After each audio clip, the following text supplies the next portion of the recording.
Good morning. So our topic for today is transfer of learning. Sabi mo, lakasan yung boses. Lakasan yung boses. Sabi, Dolan. Transfer of learning refers to the application of knowledge, Ano pala dito? abilities, Ano kasi sa amin one context to more different situations.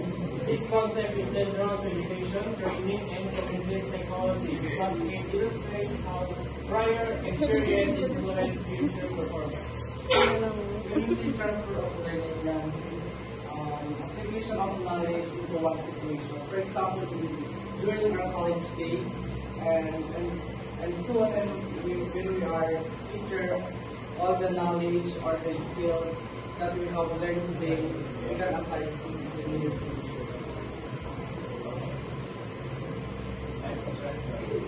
Types of transfer. There are three types of transfer: the positive, negative, and zero. So let's move on to that. Positive transfer. When a prior learning facilitate the acquisition or performance of a new task. Ito is yung positive transfer. Example, si Nolan, gusto niya matuto ng bagong sports. Mr. Nolan, anong sports mo?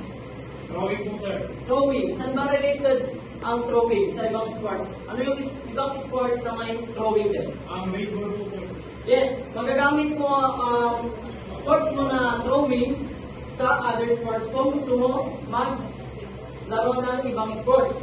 That is the positive transfer. Yung connectivity ng sports niya sa ibang sports na gusto niyang laruin. That is the positive transfer. So, next naman is the negative transfer. When the prior learning interprets the acquisition or performance of a new task. Dito naman is yung sports mo is, di ba, yung sports mo is athletics, example, and you want to learn a new sports. And yung sports na yun is swimming, example. Di ba yung connectivity sa athletics is you use your lower body, and sa swimming naman is gagamitin mo yung upper body mo, yung hands mo. Gets ba? Other example, sa football. Anong ginagamit nila sa football? Yung Paa. And if you want to play another sports like rugby, di ba ang ginagamit sa rugby is yung kamay nila. The connectivity ng negative transfer is kunti lang yung adjust na gagawin mo. Hindi kagaya sa positive transfer na talagang kunti na lang yung gagawin mong adjustment para matuto ka na kagad. Yun yung positive transfer. And yung negative transfer naman is medyo malayo yung mag-a-adjust ka para matuto sa sports na yun. And last one, the zero transfer. When prior learning has no apparent effect on a new task. Diba? Kunwari, example, si Nolan is a chess player and gusto niya maglaro ng or gusto niya matry yung bagong sports na swimming. Yung skills niya sa chess is walang connected sa sports na gusto niyang kunin, which is the swimming. Yung skills niya ba sa chess is magagamit niya sa swimming class? Di ba hindi? Malayo yung skills niya na chess sa gusto niyang matutunan na bago, which is the swimming. That is the zero transfer. And let's move on to the categories of transfer. Oh my.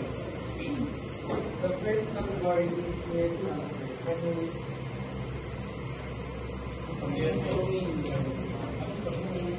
Applying knowledge and execution that are very similar to the legal learning. For example, a particular player participates in a training session and then using the same technique in a game.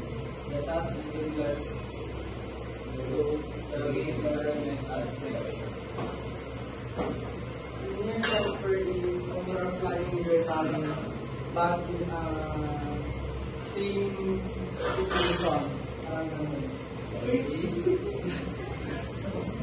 one is part transfer, applying knowledge to situations that differ significantly from the original context. Yun naman is yung knowledge mo or the skills is i-apply mo siya, pero malayo siya sa mga natutunan mo. Kung baga parang i-ano siya, yes, i-explore mo siya, pero gagamitin mo yung mga knowledge mo. Next one is vertical transfer. Here naman, sa vertical transfer naman is yung different na skill is from basic to hard. And the last one is horizontal transfer. Apply skills across similar tasks without necessarily complexity. Dito naman is same situation siya or same task, pero there's a little difference. Parang yung volleyball na piniplay siya indoor and sa beach.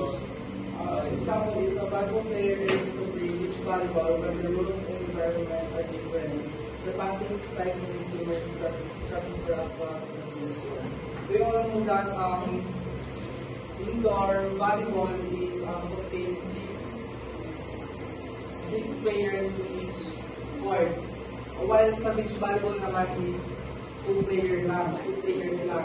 And both of them, meron silang different rules and regulations. Even though na makapares silang ano lang.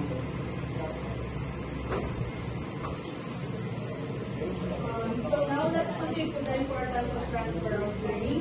So we have 3 types of importance. Number 1, education, 2, workplace training, and plus 3, the lifelong learning. So when we say education, it enables students to apply classroom knowledge to real-world problems. So may I ask everyone, bakit nga ba importante yung education? When we say transfer of learning, bakit sa importance naka-indicate ng education? Anyone, Ms. Melody? In your own words, bakit? Bakit important ang education sa transfer of learning? Education is important kasi para makikita natin sa Yes, thank you. May point nga naman siya. So, ang bigay mo example is tayo. Diba? Bakit tayo nag-aaral? Yung course na kinuha natin is, diba, teacher. But specifically, it is IPED. Pero wala namang pinagkaiba yun sa ibang course. At the end of the day, magtuturo pa rin tayo. So, hindi naman pwedeng yung traditional na pagtuturunin noon is kailangan yun pa rin yung gamitin natin ngayon. Kaya mo tayo nag-aaral ngayon kasi diba, para mag-adapt. Sabi nga, transfer of learning. So when we say transfer of learning, kailangan natin sumabay para hindi tayo mapag-iwanan sa nakaraan. So the next one is workplace training. Prepares employees to adapt skills to varied work scenarios. So dito naman sa workplace training, so diba, at the end of the day, kapag makagraduate tayo, mag-aano pa rin naman tayo, syempre, mag-a-apply tayo as employee, diba? So, bakit kailangan ng interview? Bakit kailangan na may mga question and answer mula bago tayo magturo or bago tayo i-hire ng isang school? Syempre, example, when you are not knowledgeable enough and skilled enough, so tingin mo kukunin ka ng isang school?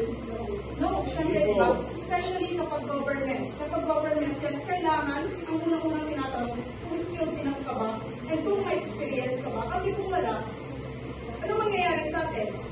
Diba? Wala din. Nasaan yung word ng transfer of learning doon? Kung ikaw mismo na magtuturo, hindi mo gagawin yun sa tamang way. Yun. And para magkaroon ng successful na, syempre, sa tingin nyo nagiging successful ba yung society natin kung ikaw mismo hindi mo alam kung ano yung word na successful. And lastly, lifelong learning encourages adaptability in rapidly changing environments. So, for you, Mr. Nolan, Yes. in your own words, what is lifelong learning? When we talk about lifelong learning, it's all about our experience to our life. Kasi syempre, hindi naman tayo lang sa school matututo. And pag tumanda tayo, meron din tayo matututo sa ibang tao na hindi natin matutunan sa school. Or hindi po yung ibig. Tama. So, lifelong learning, when we say lifelong learning, ito yung hindi porket na-graduate na tayo dito is yun na lang yun. So kailangan pa rin natin matuto kasi hindi naman iisa yung pwedeng mangyari sa atin. Sabihin na natin, ngayon, kinabukasan, meron na naman tayong ibang mga learnings na pwedeng ma-adapt coming from the other peoples. So, yun yun. For the conclusion, transfer of learning is transfer of learning is a crucial concept not only in sports and education but also in our everyday life, and it highlights the ability to apply some previously acquired knowledge, experience, and also skills to the new